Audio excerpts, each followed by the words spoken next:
What he said on stage during his presentation is entirely true, which is that many of the riches of Western societies are the product of the resources that were taken from other parts of the world. What I'm afraid this analysis is missing is the fact that during that time, as during the present time, the entire world was competing on that very same model. The only reason that the European powers were able to be as effective as they were is that they had superior technology. And superior technology. Far more superior technology, and they were not imperialists. May I finish? 1 second. Okay. I will come to you to respond, but let's let Constant make the point. Let's be factually correct. We've got an hour and 40. Well, we're good. It was only Europe that set out to destroy, to extract. Right, we've only just started. Constantine. It's too. I'm also slightly Greek, so this is Greek on Greek violence here. 这是一场击穿西方价值观滤镜的顶级硬核辩论，彻底推翻大众固有认知，直面世界秩序最尖锐的终极命题：西方文明究竟是人类文明标杆，还是靠掠夺起家的霸权体系？单极世界真的能维系全球稳定，还是多极格局才是人类未来？双方抛开客套，直面本质互撕，揭露了西方霸权、双重标准与全球秩序迭代的底层真相。Is the West in decline?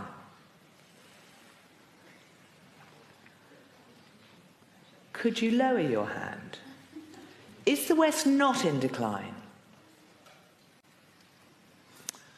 Okay, for those of us who aren't in the room, I would say it was about, what, 10% don't think it's in decline? I'm used to being in a minority of one.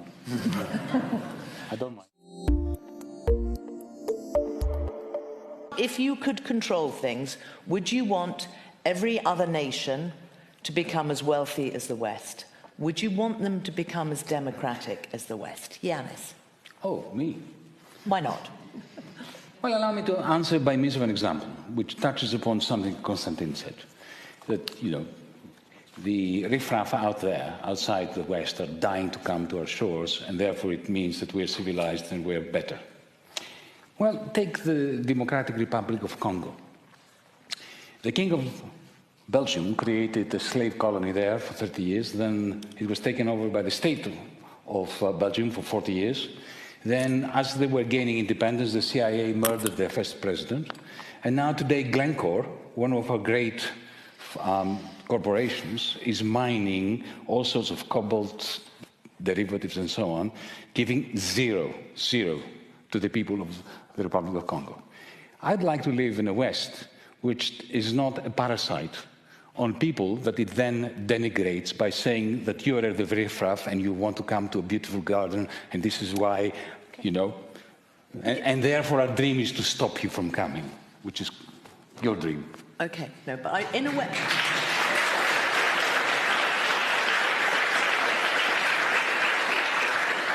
But is the ultimate aim, I mean, if you could do it, that yes, you don't have whatever the mining companies doing whatever they do in other nations, but those nations build up. I'm just wondering if the dream is a multipolar world.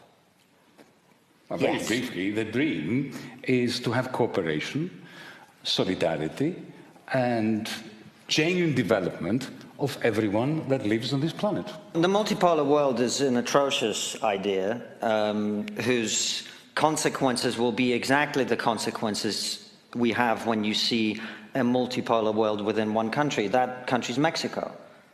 Mexico is controlled by a large number of cartels. And when one of them is taken out, what ensues is a chaotic fight for dominance again. And the multipolar world will lead to conflagration, inevitably, because somebody has to be on top. It's unavoidable. And somebody has to be on top. Of course. You know, Yanis's point about cooperation is entirely wonderful, but the best way to predict human behavior is to look at human behavior in the past. When is this great age in which everyone just sat together? So that is a good argument to bring back slavery, because almost every society until 200 years ago had slavery. May I address what Yanis has said repeatedly, actually? I think it's important to do so. What he said on stage during his presentation is entirely true, which is that many of the riches of Western societies are the product of the resources that were taken from other parts of the world. What I'm afraid this analysis is missing is the fact that during that time, as during the present time, the entire world was competing on that very same model. The only reason that the European powers were able to be as effective as they were is that they had superior technology. And superior technology. May I finish my... And they were not imperialists. May I Yanis, finish? 1 second. Okay. I will come to you to respond. But let Constance make the point. Factually correct. We've got an hour and 40. Well, we're good. I think it was only Europe that set out to destroy and to extract. Right, we've only just started. Constantine. It's too... I'm also slightly Greek, so this is Greek on Greek violence here. Get to the point, because otherwise... Well, I'm afraid I'm going to need a little time to get to the point, especially if I'm interrupted. So, every other civilization in human history has practiced slavery in one form or another. Every other civilization, including the Native Americans, who were enslaving each other and anyone they could find, the Middle Eastern Arab slave trade across the Saharan desert was worse and lasted longer than the transatlantic slave trade. And every other great empire in history attempted to practice slavery to the very best of its ability to do the very thing that Yanis rightly accuses Western powers of doing. Now, the reason the West was more successful at this is it was more technologically advanced and was able to transport people across oceans in a way that at that time no other civilization could. So yes, it is true that the Western history is one of colonialism and enslavement, but that is only because we were better at it than other people. That's the only reason that we are where we are. So just to go, I will come to you in a minute, but just to go back to the specific question. Yes. Should we be aiming towards a multipolar world? You would say, look, we're a competitive world. Let's just compete against everyone else. I would say that the best world is a stable one. And the construction we have had for some time now has been one of the best periods in human history since the end of World War II. Now, why has that been... For the West? Well, I would argue for the billions of people around the world who've been lifted out of poverty during the same time, in addition to for the West. Now, is that maintainable? Well, that's, I think, the issue that we're in discussions about. I don't know if that's maintainable, but my argument, the argument I made, and the reason that we're having this debate about slavery, is that I consider Western values, I don't think we should bomb them into the people of Iraq and Afghanistan, as some of our leaders have been attempting to do. But they are the best values, at least for those of us who want to live in the West, and we should maintain them as much as we possibly can. And then other people may wish to buy into that worldview as well. No one suggests that the United States or the values of Western Europe are perfect. I would not suggest that even to this day, all people in America are treated equally, whether that's on sex or race or whatever line. But which country has made more progress? We talk endlessly in the West about racism. Okay, what other great civilizations in the world are better at race relations than we are?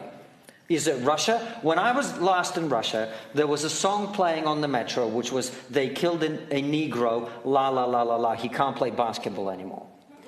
In China, one of the most popular commercials on TV was a Chinese girl who's approached by a black man. She pulls him off and shoves him into a washing machine. She puts the product that is being advertised into the washing machine. And what's the payoff? He comes out Chinese. Where is this great world to which we are comparing ourselves to? You cannot compare our civilization to utopia. You have to compare it to reality. And in reality, we are the best civilization in existence today. And that is why we must maintain our dominance around the world. And no one seems to be arguing with that. Are we good enough? I don't agree with that at all. Okay. Lots of people are arguing We'll with come that. back to that. But are we good enough? I just want to... We're never going to be good enough. Are you good enough? Are you good? Am I good enough as a human being? Have I worked out the right way to treat my wife or my son so that I could say, I no longer need to improve. I am this perfect person. Okay. Is there any human being in the world who's not a psychopath who can make that claim? No. So why should we expect our civilization to be perfect? We should only expect it to be as perfect as it possibly can be and better than others. That's all that there is. Only comparison and nothing else. And if you're comparing us to the land of milk and honey, you are dangerous. Okay, but I would agree there's a third thing. It's not just accepting that we're not perfect and that we're better than others, but actually actively working to improve the internal, which I'm not hearing you advocate for. Well, you haven't asked me about it. I'm very happy to advocate it. We had this discussion very briefly. We had this discussion over dinner last night about diversity and inclusion and all of these programs which are intended to bring people into the thing. And I say to all of that, the right objective, difficult as it is to achieve in any society, is that there should be zero discrimination against people. And what we have today in the modern West is a new framework of discrimination. We have decided that it is okay to discriminate against white people. It's okay to discriminate. Oh, you laugh. Well, let me give you some statistics. Fantastic, I enjoy that. Well, before you give us some statistics. No, let me give some statistics. You can come back if you are Jewish or Asian or white, it is much harder for you to get into an American university because all of those groups are widely discriminated against in that society. That's simply untrue. That is factually correct. That is simply untrue. For the same SAT score, you are much less likely to get in. The BBC has whole realms of jobs that are not available to white people. There are internships that prohibit white people from applying. Now, I don't regard myself as white. I'm a first-generation Russian, Ukrainian, Greek, Jewish immigrant. I hate this stuff, and I hate it because it unfairly privileges people who do not deserve the privilege. What we should be doing is eliminating discrimination, not introducing new types of discrimination. I'd like to make a couple of points. One concerns this. Look, as an educator, many a time, in a class, there would be young people who, because of their disadvantaged background, needed more of my attention, okay? Because of their disadvantaged background, they didn't have the same tools that other kids did. Now, I gave them more attention, which meant, because it's a zero-sum game, there are a fixed number of hours every day, that attention, extra attention, I didn't give to other kids that were advantaged or coming from the advantage.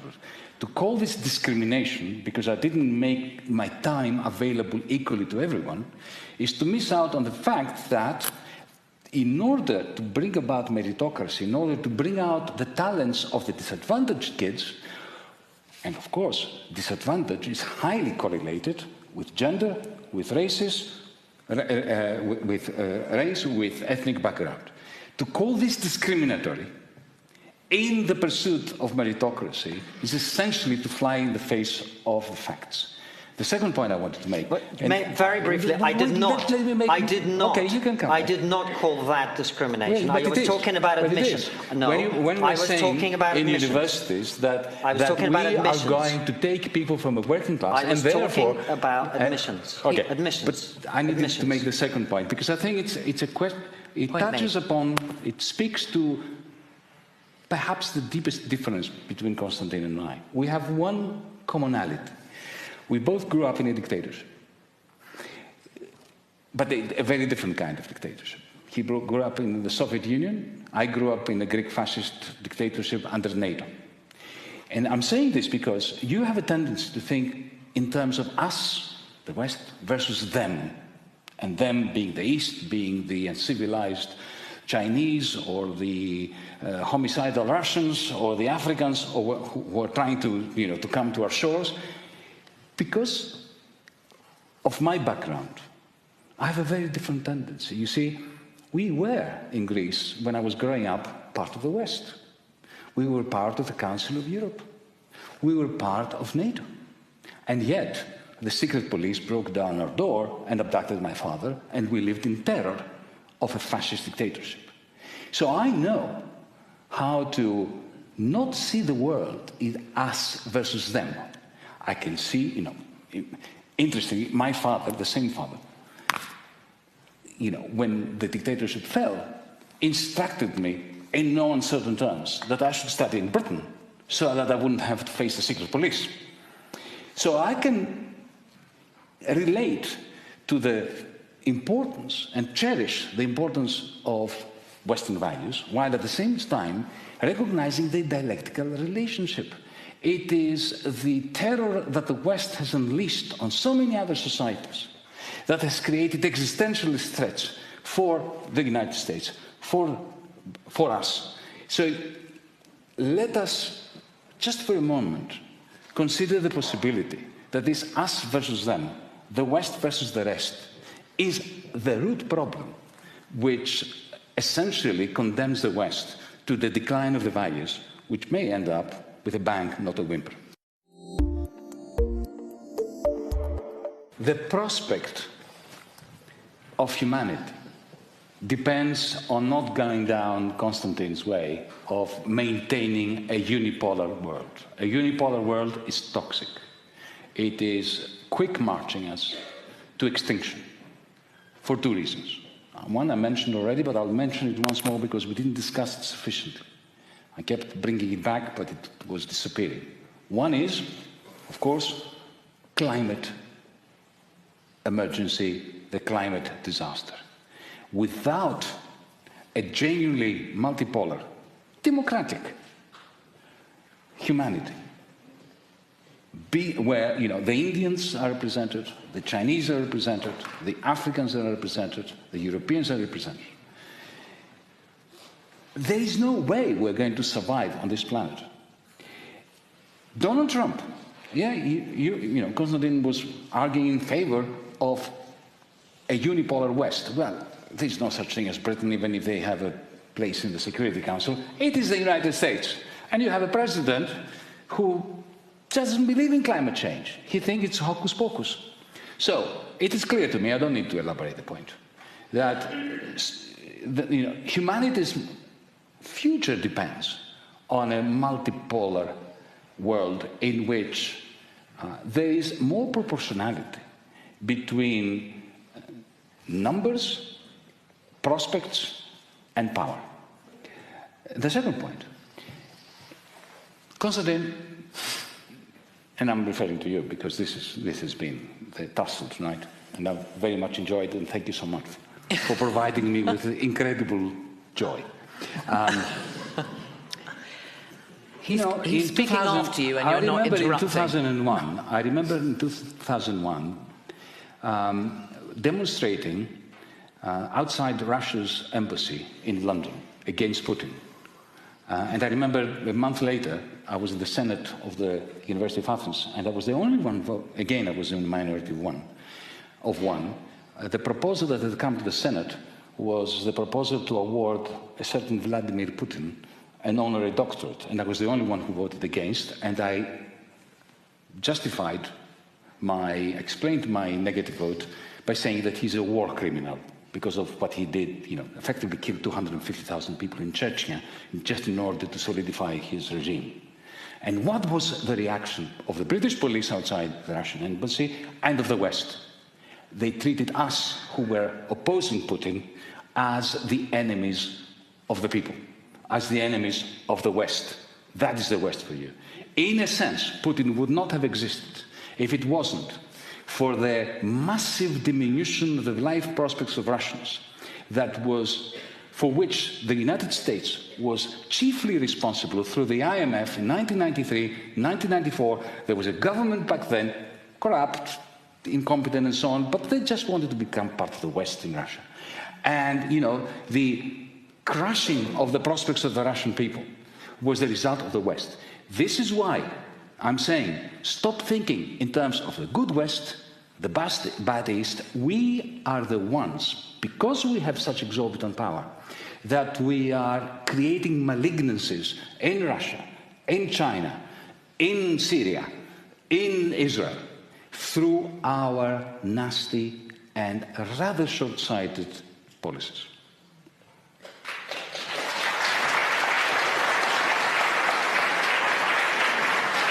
整场辩论的核心看点是极致的认知反差与底层世界观对立，撕开了西方舆论的最大谎言。正方秉持霸权现实主义，观点犀利且偏执，所有古文明都曾有殖民、奴役行为，西方只是技术更强，做得更极致。即便存在瑕疵，当下西方仍是全球最优文明。单极秩序带来了数十年全球稳定与减贫奇迹，理应维持西方主导的霸权地位，同时痛斥西方新式反向歧视的荒诞性。而反方完成全方位降维反驳，直击核心漏洞。西方的繁荣建立在殖民掠夺、资源压榨与地缘干涉之上。所谓的文明优越是自我美化的双标叙事，单一西方主导的单极格局极具毒性，不仅制造了俄罗斯、中东、东亚的地缘矛盾，更无法应对全球气候危机。唯有兼顾各国权益，包容多元文明的多极世界，才能破解全球困局，延续人类文明。总结来说，这场辩论道破时代本质，没有永恒优越的文明，只有不断迭代的秩序。西方单极霸权的衰落早已注定，多元制衡的多极时代是不可逆转的历史。